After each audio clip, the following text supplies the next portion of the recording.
Hello Star Wars collectors and fans, welcome back to another Star Wars figure review. Today I have a vintage figure from Wave 5 of the vintage line, and that is the first wave to feature characters that are not specific to a certain movie. Now this wave includes characters from Star Wars A New Hope, Empire Strikes Back, and Revenge of the Sith. Well, today I picked up a figure from A New Hope, and that is a great figure, and it is none other than R5-D4. So I was really happy to pick this up at my local Walmart. $8.50 was the price point on this. I think that's a little pricey, considering it's just a small astromech, but, you know, I want the figure, so I'm obviously going to pay the price. Now, as you can see, this is a great card back. It has the A New Hope style card with the two stripes and the Luke and Leia in this corner. It also has the R5-D4, Luke Skywalker, some Jawas, as well as, right here, just a little bit of R2-D2 during the droid sale, or droid transaction, when the Jawas sell Uncle Owen and Luke Skywalker the droids. So I will just read the back to you. It says, "Celebrate the legendary Star Wars saga that changed the universe forever. This celebration brings to life the incredible story of good versus evil that captured our imagination and took us to a galaxy far, far away. Iconic Star Wars heroes and villains are captured with incredible detail and premium features to commemorate each epic tale in the Star Wars saga. May the Force be with you." And I forgot to mention that the first R5-D4 ever released was in 1978 through 1980 in the Vintage Collection, which you can see a picture of right there. So, just looking at the card, another thing I'd like to point out is that the plastic blister that the figure is housed in is a lot smaller than that of regular ones. Now, we've all seen the larger ones for General Grievous and the Gamorrean Guard.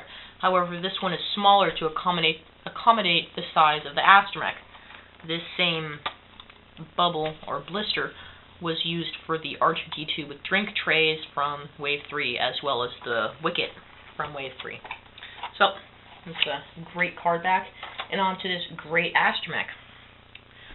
So, here is R5-D4.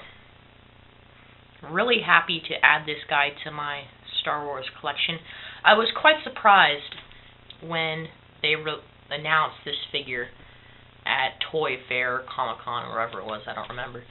Because, you know, we just got one in the Saga collection, and this guy seemed like most collectors had a R5-D4.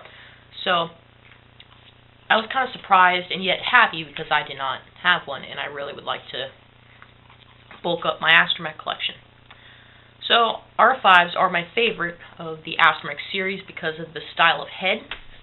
Very cool looking. Now, there is some articulation in this guy, which is pretty good for the size of this guy. He has a swivel neck, swivel legs, and hinged ankles.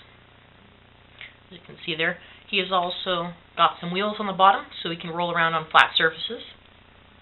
He has a great color scheme to him with the reds and blues. As well, he has a little antenna on the top.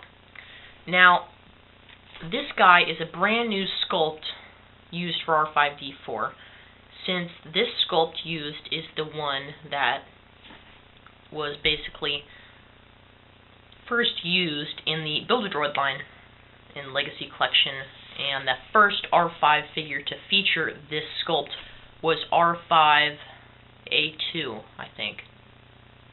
Yeah, R5-A2. And then he was in the Wave 5 A New Hope wave. Great wave, by the way, and I really would like to get that droid at some point. But, so, obviously, with that, the pieces are removable, and the third leg is removable. However, it's a little stiff, and a little, kind of a tight squeeze, putting it in and out. But it can get in there. Now, a difference from this and the Saga Collection one is there is no bad motivator. People keep saying that this antenna is a bad motivator, however it's not R5's motivator. because we know that R5 blew his motivator to allow R2-D2 to be with his companion C-3PO. So this, in fact, is an antenna. And one thing that is nice about the antenna is the older sculpt R5 units, the antenna could be manually taken out, which it would get lost all the time and very hard to keep in place. So now that this is permanently stuck to the figure's head, it is nice and secure and you won't have to worry about that. Another difference from the Saga Collection one is this has very minimal weathering. The one from the Saga Collection was really weathered, and you could really tell that it was quite just dirty. So this one's a little bit cleaner, a little bit neater job, and I really like this. So I mean, it's a great droid, very iconic to the original trilogy fan, and I really hope to pick up more vintage figures as well as more astromechs in the future. So that's about all I have to say for R5-D4. Give you another look at the package here. So that's pretty cool. So I recommend that you pick this guy up first time you see him in your local retailers that sell Star Wars items.